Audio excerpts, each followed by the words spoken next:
The stagecoach rattled to a halt outside the dusty town of Cottonwood Springs, Arizona Territory, 1878, jerking Ruth Reynolds awake from her fitful sleep. Her heart hammered against her ribs as she peered through the window at the collection of wooden buildings that would become her new home. She pulled her shawl tighter around her neck and shoulders, ensuring the scarred skin beneath remained hidden from view. The journey from Philadelphia had been long, but the real test awaited her now, meeting the man who had agreed to marry her through the mail-order bride service. Ruth gathered her meager belongings, the letter from Daniel Everett clutched tightly in her gloved hand. His words had seemed kind on paper, describing his ranch outside of town and how he sought a companion to share his life with. What he didn't know, what Ruth had carefully omitted from her letters, was the truth about her appearance. The driver opened the door. "Cottonwood Springs, madam. End of the line." Taking a deep breath, Ruth stepped down into the blazing afternoon sun. The small western town bustled with activity, cowboys striding down wooden sidewalks, merchants hawking their wares, and horses tied to hitching posts outside the saloon. She spotted a tall man in a black suit approaching, his expression stern beneath a neatly trimmed beard. "Miss Reynolds." He called, removing his hat. "I'm Jeremiah Blackwell, Mr. Everett's business associate. He asked me to escort you to his home." Ruth nodded, relieved Daniel had sent someone. "Thank you, Mr. Blackwell. I appreciate the courtesy." The man eyed her curiously, his gaze lingering on her shawl despite the heat. "Let me take your bags. The carriage is this way." As they rode toward Daniel's ranch, Ruth's nerves intensified. She had been honest about everything in her letters: her age of 23, her work as a seamstress, her love of books, everything except the burned scars that covered the left side of her neck, shoulder, and part of her face, remnants of the factory fire that had claimed her parents' lives 3 years prior. "Mr. Everett's place is just ahead," Blackwell said, breaking the silence. "Finest cattle ranch in the county. You're fortunate he selected you." Ruth nodded, though fortunate wasn't how she felt, desperate perhaps. With no family and dwindling savings, the advertisement seeking frontier brides had seemed her only option. The ranch house appeared on the horizon, a handsome 2-story structure with a wide porch and sturdy corral nearby. As they approached, a man emerged onto the porch. Even from a distance, Ruth could see he was tall and broad-shouldered, with light brown hair catching the sun. When the carriage stopped, Daniel Everett strode forward, a welcoming smile on his face. He was handsome, more so than the small tintype he'd sent suggested, with kind eyes and sun-weathered skin that spoke of years working outdoors. "Miss Reynolds," he said warmly, helping her from the carriage. "Welcome to Everett Ranch. I trust your journey wasn't too arduous." "It was long but manageable," Ruth replied, keeping her head slightly turned to hide the worst of her scars. "Thank you for your letters, Mr. Everett." Daniel's eyes crinkled at the corners when he smiled. "Please call me Daniel." "I hope," his words faltered as Ruth turned fully toward him, a gust of wind catching her shawl and momentarily exposing the scarred flesh beneath. His expression shifted from welcome to shock in an instant. "Miss Reynolds," he said stiffly, taking a step back. "Jeremiah, would you show our guest to the parlor? I need a moment." Ruth's heart sank as Daniel strode away, disappearing around the side of the house. Jeremiah Blackwell's expression had hardened into something between pity and disgust. "This way," he said curtly, leading her inside. The house was comfortable, with polished furniture and colorful rugs covering wooden floors. Ruth sat rigidly in the parlor, hands folded in her lap, as Blackwell left her alone. Through the window, she could see Daniel and Blackwell in heated conversation, Daniel repeatedly running a hand through his hair in apparent distress. When they returned, Ruth knew immediately what was coming. "Miss Reynolds," Daniel began awkwardly, "I must apologize, but there seems to have been a misunderstanding." Ruth met his gaze steadily, though her insides trembled. "What misunderstanding, Mr. Everett?" Daniel cleared his throat. "When we corresponded, you neglected to mention your..." Condition. My scars, Ruth said plainly, refusing to look away. Yes, I didn't mention them. It's not just that, he continued, clearly uncomfortable.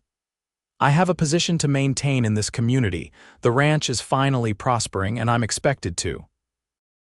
That is, the wife of a rancher like myself must be beautiful, Ruth finished for him. Unmarred, a proper ornament for your arm at social gatherings. Daniel flushed. You misrepresent me. I simply believe our arrangement would not work out as planned. I'm willing, of course, to pay for your return journey to Philadelphia. The humiliation burned hotter than the fire that had scarred her. Ruth stood, dignity the only thing she had left. That won't be necessary, Mr. Everett. I wouldn't dream of further inconveniencing you. Where will you go? He asked, sounding genuinely concerned despite his rejection. Ruth gathered her shawl. I'll find accommodations in town until I decide. Blackwell stepped forward. There's a widow, Mrs. Whitaker, who runs a boarding house. I can take you there. Ruth nodded stiffly. That would be appreciated. The ride back to town passed in miserable silence. Ruth fought back tears, refusing to give Blackwell the satisfaction of seeing her cry. When they reached the boarding house, a modest two-story building on the edge of town, the widow Whitaker greeted them at the door. Another mail-order bride turned away. She asked Blackwell with disapproval in her voice. Something like that, he muttered, handing Ruth's bags to the older woman before tipping his hat and departing without another word. Mrs. Whitaker's kind eyes took in Ruth's covered neck and the edge of scarring visible near her jaw. Come in, dear. You're not the first, and I doubt you'll be the last. Inside, the boarding house was clean and modestly furnished. I can offer you a room for 2 weeks, Mrs. Whitaker said. After that, you'll need to find work if you plan to stay in Cottonwood Springs. I understand, Ruth replied. I'm a skilled seamstress. Is there need for such work here? Mrs. Peterson at the general store might know. She handles most of the fabrics and notions in town.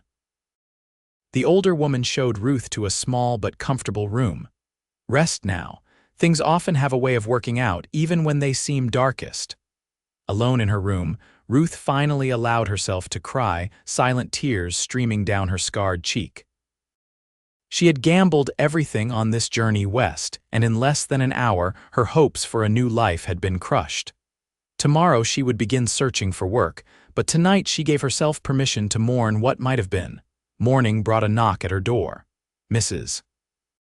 Whitaker stood there with a young boy, perhaps 12 years old.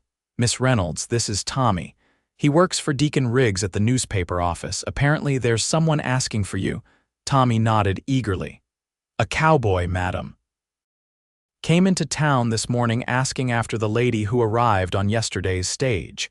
Said it was important. Ruth frowned. Did he give his name? No, madam. Just said he works at the Circle D Ranch and needs to speak with you right away. Curious despite herself, Ruth agreed to follow Tommy to the newspaper office where this mysterious cowboy waited. She carefully arranged her shawl and hat to minimize the visibility of her scars. The newspaper office was a small building with the words Cottonwood Springs Chronicle painted on the front window. Inside, a man stood with his back to the door, examining a printing press. He turned at their entrance, and Ruth found herself looking into the most piercing blue eyes she'd ever seen. He wasn't handsome in the conventional way that Daniel Everett was. This man's face was weathered by sun and wind, with a small scar cutting through his right eyebrow. His brown hair was too long, curling slightly at the collar of his worn shirt. But something in those eyes made Ruth pause, a kindness, an understanding that seemed to reach right into her. Miss Reynolds, he asked, removing his hat. I'm Drew Ellis. I work as foreman at the Circle D Ranch neighboring Everett's place. Ruth nodded cautiously. What can I do for you, Mr. Ellis? Drew shifted uncomfortably. I heard what happened yesterday. News travels fast in a small town. Ruth felt heat rising to her face. If you've come to satisfy your curiosity, Mr. Ellis— No, madam, he interrupted quickly. Nothing like that. I came to offer you a job. Of all the things she expected, this wasn't one of them. A job, Drew nodded. My sister Maggie runs the household at Circle D. She's expecting a baby next month and needs help with the cooking and cleaning for the ranch hands. It's good, honest work with fair pay and a room of your own in the main house. Ruth eyed him suspiciously. Why would you offer this to a complete stranger? His expression softened. Because I know what it's like to be judged for something you had no control over. He gestured to the scar above his eye. Mine's just smaller than yours. For the first time since arriving in Arizona territory, Ruth felt a flicker of hope. What does your employer say about hiring me? Drew smiled then, a genuine smile that transformed his rugged face. I'm the employer, Miss Reynolds. Circle D is my ranch, small compared to Everett's spread, but it's mine. I see. Ruth considered the offer. It wasn't what she had traveled west for, but it was a chance to stand on her own feet. When would you need me to start? Today, if you're willing. Maggie's having a hard time of it and the men are getting tired of my cooking. His eyes twinkled with humor. Ruth found herself returning his smile. I'll need to gather my things and settle my account with Mrs. Whitaker. Of course. I'll wait for you. An hour later, Ruth sat beside Drew Ellis in his wagon as they traveled the dusty road out of Cottonwood Springs. Unlike the uncomfortable silence with Blackwell, this journey felt almost companionable. How long have you had your ranch? Ruth asked. 5 years now, Drew replied, handling the reins with easy confidence. Started with 10 acres and 20 head of cattle. Now I've got 200 acres and over 100 head. That's impressive, he shrugged. It's modest compared to operations like Everett's, but it's honest work. I've got 4 men working for me, good men. They won't trouble you about. He hesitated. My scars. Ruth finished for him. Drew nodded. They're good men, he repeated, and they know I don't tolerate disrespect. Circle D Ranch came into view smaller than Everett's grand establishment, but well-maintained, with a cozy 1-story house, a large barn, and several outbuildings. A pregnant woman stood on the porch, waving as they approached. That's Maggie, Drew said warmly. She's been running herself ragged trying to keep up with everything. Maggie Ellis welcomed Ruth with genuine warmth, showing no reaction to her scars beyond a quick, curious glance. You're a godsend, she declared, leading Ruth into the house. Drew can barely boil water, and these cowboys eat like there's no tomorrow. The house was simple but clean, with 4 bedrooms, 1 for Drew, 1 for Maggie and her husband Tom, who worked as Drew's right-hand man, 1 currently used for storage, and 1 that would be Ruth's. It's not fancy, Maggie said apologetically, showing Ruth the small bedroom with its iron bed and pine dresser. It's perfect, Ruth assured her, setting down her bags. I appreciate the opportunity. Drew told me what happened with Daniel Everett, Maggie said quietly. That man may have the biggest ranch in the county, but he's got a small mind. His loss is our gain. Ruth settled quickly into life at Circle D Ranch. Her duties were straightforward: cooking meals for Drew, Maggie, Tom, and the ranch hands, helping with laundry, and keeping the house clean. The work was hard but satisfying, and for the first time in years, Ruth felt useful. The ranch hands Miguel, Charlie, and the brothers Jim and John Taylor were respectful, thanking her for the meals and removing their hats whenever they entered the house. If they noticed her scars, they never mentioned them. Drew was often busy with ranch work, but he made a point of thanking Ruth for her efforts each day. Sometimes in the evenings, when the work was done, they would sit on the porch together, talking about books they'd read or places they'd like to visit. How did you get your scar? Ruth asked one evening, 2 weeks after her arrival. The setting sun cast golden light across the ranch yard as they sipped coffee. Drew touched the mark above his eyebrow. Apache raid when I was 15. They took our horses and killed my father. One warrior could have killed me too, but he chose not to. Just gave me this to remember him by. I'm sorry about your father, Drew shrugged. It was a long time ago. The Apache had their reasons. White settlers took their land, broke treaties. Doesn't make it right, but I understand it better now. He glanced at her. And yours. Ruth touched her neck through the light scarf she still wore, even in the privacy of the ranch. Factory fire in Philadelphia. I was working late, finishing an order. The flames spread so quickly. I tried to save others, but the falling beams. She closed her eyes, remembering the heat, the screams. My parents died trying to find me. I'm sorry, Drew said softly. After a moment he added, you never take that scarf off, do you? Even when it's just us here at the ranch. Ruth looked down at her hands. People stare. They pity or they fear, neither feels good. I wouldn't, Drew said quietly. She met his gaze. Wouldn't what? Stare or pity or fear. His eyes held her steadily. When you're ready, you can leave the scarf off around me, I promise. Something warm unfurled in Ruth's chest at his words. Thank you. As the weeks passed, Ruth found herself growing comfortable at Circle D Ranch. Maggie's baby arrived, a healthy boy they named Joseph, and Ruth took on even more household responsibilities while the new mother recovered. One evening, as Ruth prepared supper, she felt Drew's presence behind her. She turned to find him watching her, an unreadable expression on his face. Is something wrong? She asked. He shook his head. No, I wanted to tell you that having you here has made a difference, to the ranch. To all of us, he paused. To me.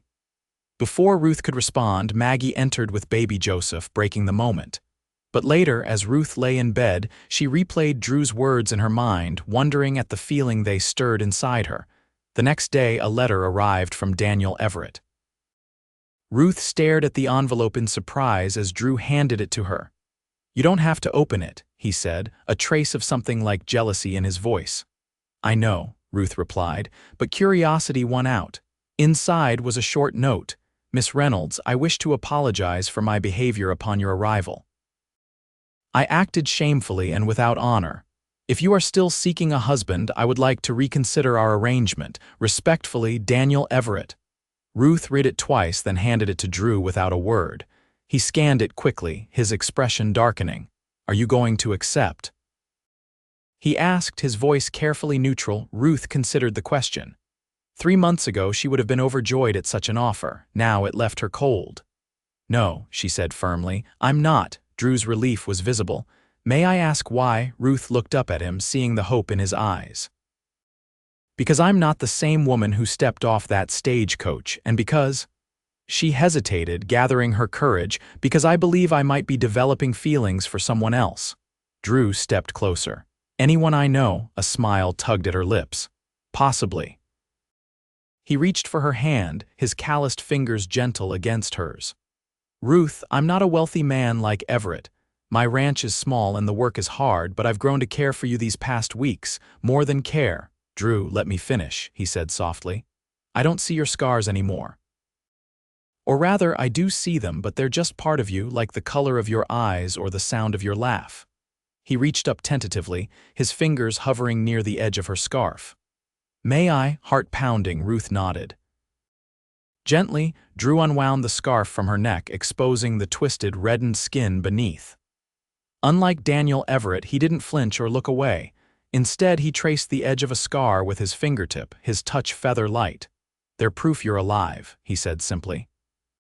Proof you faced something terrible and survived.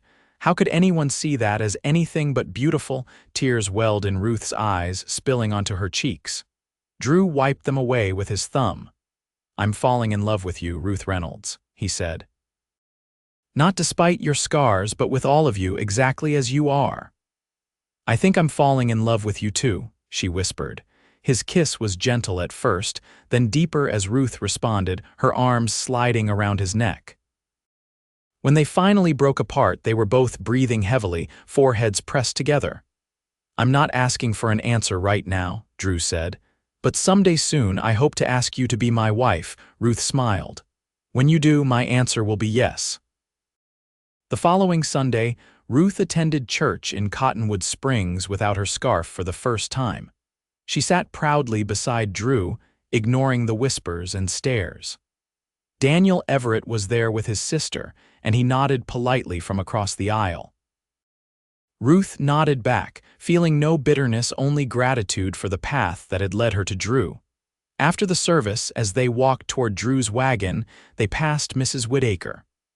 "Looks like things worked out after all," the older woman said with a knowing smile. "They did indeed," Ruth replied, accepting Drew's hand as he helped her into the wagon. As autumn gave way to winter, Drew formally proposed to Ruth during a picnic by the creek that ran through his property. He offered her a simple gold band that had belonged to his mother. "It's not fancy," he apologized. "It's perfect," Ruth assured him, slipping it onto her finger. "Just like us." They married on Christmas Eve in the small church in Cottonwood Springs. Maggie stood as Ruth's matron of honor while Tom stood beside Drew. The entire town turned out for the ceremony, including Daniel Everett, who wished them well with seemingly genuine sincerity. Ruth wore a cream-colored dress she had sewn herself, with no scarf or high collar to hide her scars. As she walked down the aisle toward Drew, she held her head high, meeting the curious gazes of the townspeople with quiet dignity. That night, in the bedroom they now shared, Drew traced the patterns of Ruth's scars with reverent fingers. "My beautiful wife," he murmured against her skin. "My handsome husband," she replied, drawing him close. Spring brought new calves to Circle D Ranch and news that Maggie and Tom had purchased land adjoining Drew's property to build their own home. It also brought a letter from a women's journal in San Francisco, requesting permission to publish a story Ruth had written about her journey west and finding love where she least expected it. "You should do it," Drew encouraged her. "Your story might help other women who have been through similar trials." "Our story," Ruth corrected him, taking his hand. By summer, Ruth's story had been published to an overwhelming response. Letters arrived from women across the country who had been scarred, burned, or disfigured, thanking her for giving them hope. One evening, as they sat on the porch watching the sunset, Drew handed Ruth a small wooden box. "What's this?" she asked, opening it to find a delicate silver pendant shaped like a phoenix. "A gift," Drew said, helping her put it on. "The phoenix rises from the ashes, reborn, like you." Ruth touched the pendant, then leaned over to kiss him. "I have a gift for you too," she whispered. "Though it won't arrive for about 7 months, Drew's eyes widened as understanding dawned. "You're certain?" Ruth nodded, laughing as he swept her into his arms, spinning her around on the porch. "Careful," she protested through her laughter. "I'm in a delicate condition, remember." Drew set her gently on her feet, his hands cradling her face. "I love you, Ruth Ellis, every part of you, and I love you, Drew Ellis, every part of you." As twilight deepened around them, Ruth reflected on the journey that had brought her to this moment. The fire had taken so much from her, her parents, her confidence, her belief in her own worth. But standing here in Drew's arms, she understood that sometimes what seems like an ending is actually a beginning. The scars would always be there, a map of pain etched onto her skin. But Drew had been right that first day when he'd removed her scarf. They were proof she was alive, proof she had survived. And now, with a loving husband and a child on the way, they were also proof that sometimes the most beautiful things rise from the ashes. Their daughter, Hope, was born the following winter, a healthy girl with her father's blue eyes and her mother's determination. As Ruth held her newborn daughter, Drew beside her with tears in his eyes, she knew she had found something far greater than what she'd sought when she'd boarded that stagecoach to Arizona territory. She had found a man who saw beauty in her scars. She had found a home. She had found herself. And that was worth everything,